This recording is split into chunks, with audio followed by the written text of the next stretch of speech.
Hey guys, my name is Leslie. I wanted to come on here and make a tutorial on how I make my fabric face masks.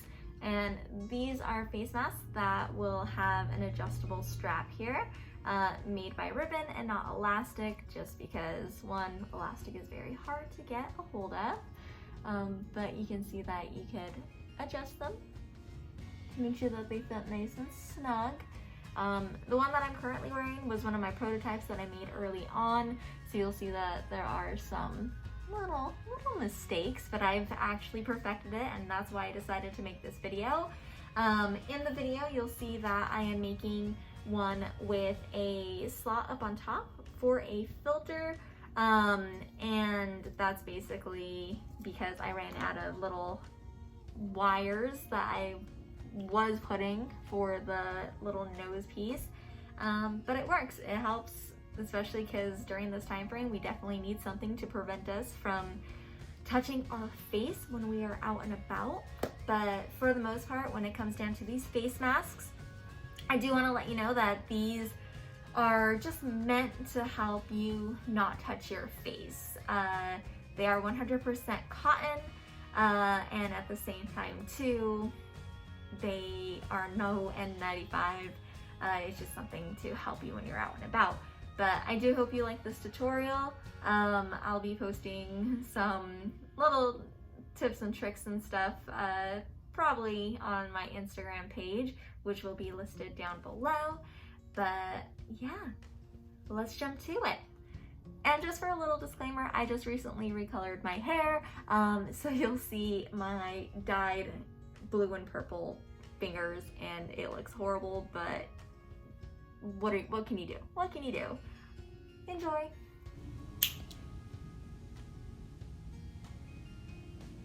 So right now I do have my two pieces of fabric. These are actually measured out 9 by 6. Of course, you're going to need some scissors, and you're also going to need your measuring tape. On top of that, you'll need some ribbon. This is 100% polyester. This one I am using in the video is 3/8 inches wide. However, my favorite ribbon to use is actually the 1/4 inch. However, I'm out. I also use some chalk so I can do my markings. But yeah, basically with your fabric, you're gonna go ahead and just start ironing. Make sure it's nice and crisp. Then you're gonna go ahead and turn your pieces inside out so they're kissing each other's, or right side kissing. From there, I'm also gonna be measuring out my ribbon. I am doing 12 inches, and I'm doing 2 pieces.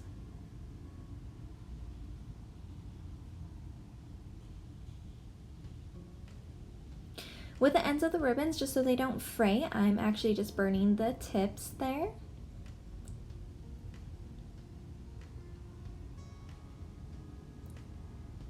And then next I'm actually measuring I estimated about 1 centimeter on here. I just wanted to make sure that the lines are straight, so I'm just gonna go ahead and do first a finger press, and then once I make sure that it is straight, I am using my iron to press it.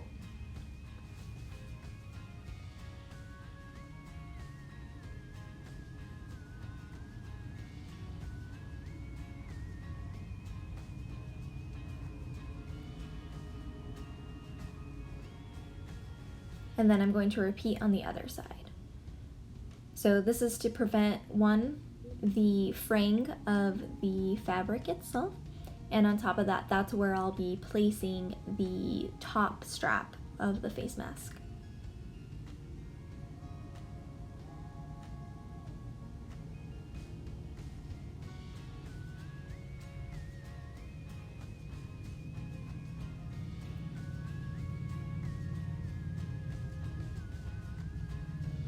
Alright, and I'm just showing placement here. Usually it's about like 1 centimeter. I just estimate just to make sure, one, I don't miss the edges, but that's going to be my placement on where I'm putting the ribbon.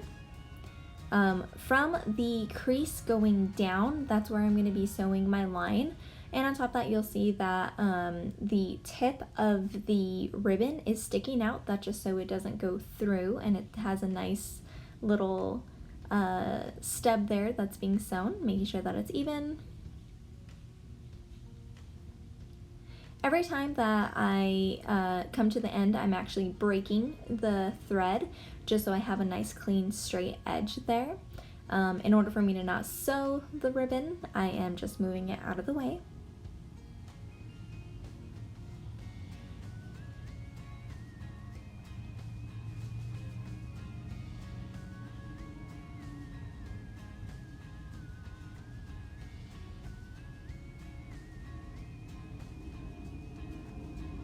And then now I'm going to be adding the other ribbon to the other side. I'm just going to go ahead and squeeze it in, line it up with the line that I just sewed, and again have the little piece sticking out, and then sew up to the crease.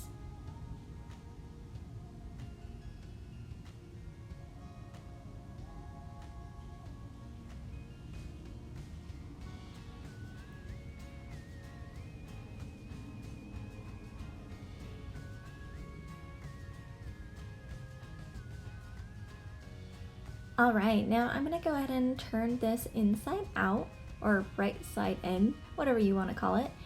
You can actually pull on the ribbon just to make sure that they are snug in place. And you have your nice edges. All right, so now for the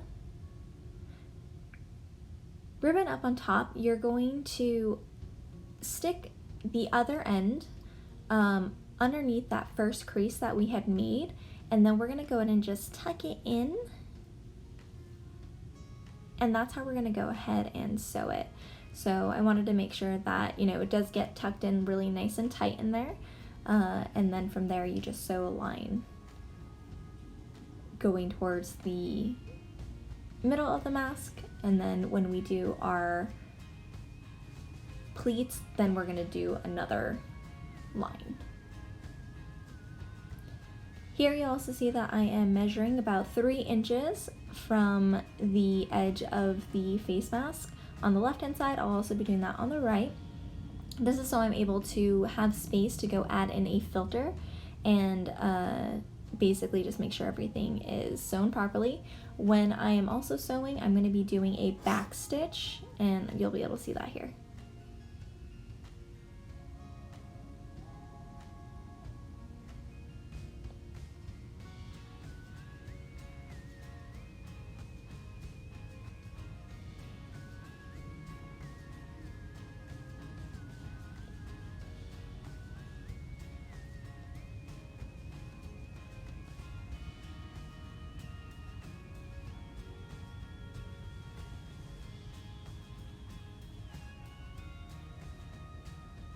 And this is where I'm going in with that back stitch.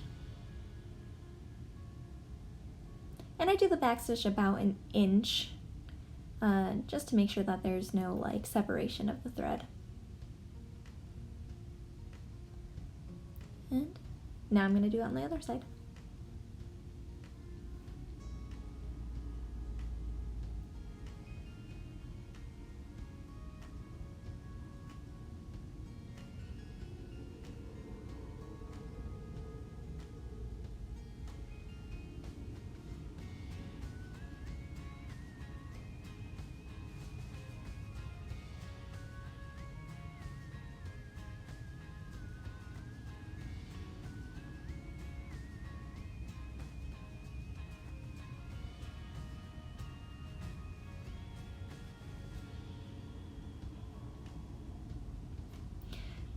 My machine has been very finicky, so it always spits out the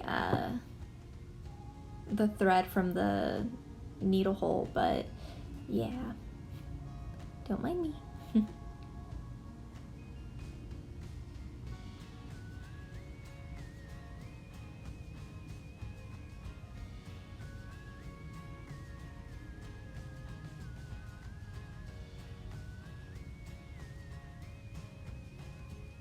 Alright, so now I'm just going to go ahead and clean up and make sure that I don't have any thread.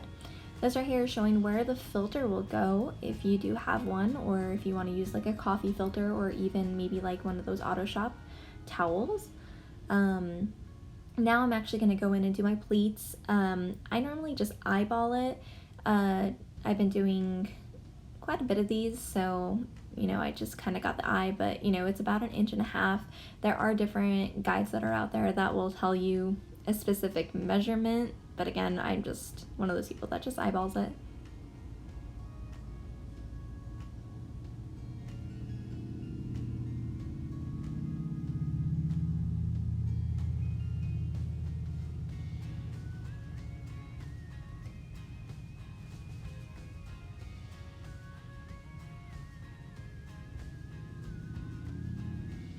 And you'll see some other people do like the individual pinning of each pleat. I like to do it right in the middle, just so I don't have to worry about, you know, pulling out pins when I'm sewing. Now I'm just gonna go ahead and sew up the pleats. I start from the bottom going up to the top, since I already have the ribbon intact down at the bottom.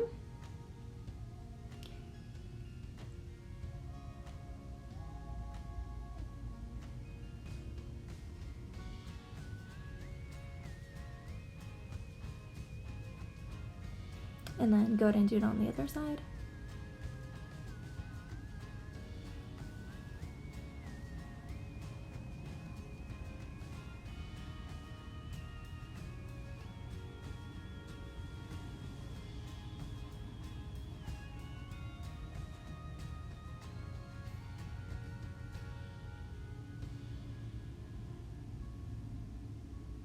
All right, you're gonna go ahead and clean it up.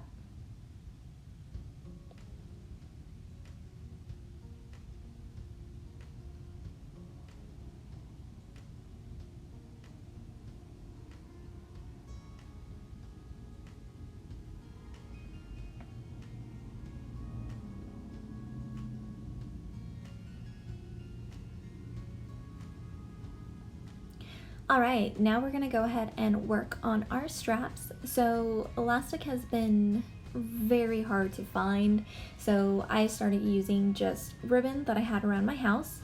I had tried several attempts on doing this, and I finally found a way to do it. So first off, I just cut it in half, and then from there, we're gonna be doing a sliding knot.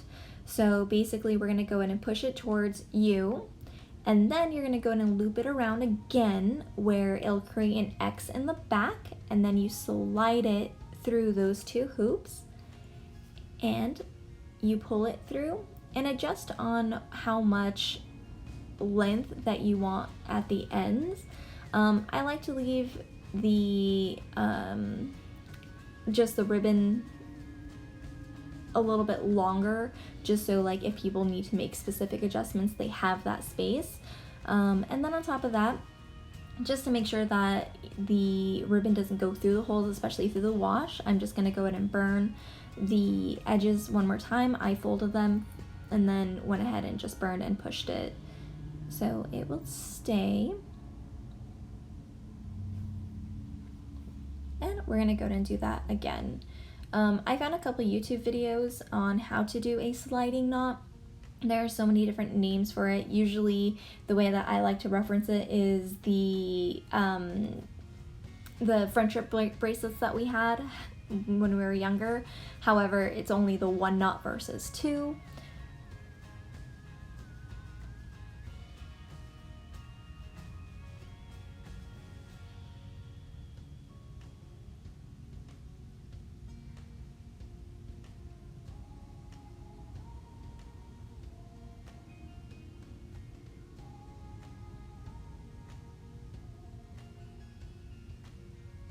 And then again, you'll see that I'm folding the edges of the ribbon and just burning and pushing them together. I have still had mine come apart depending on how many washes I've done, but at least it helps. Especially if you're like wearing it and you pull it.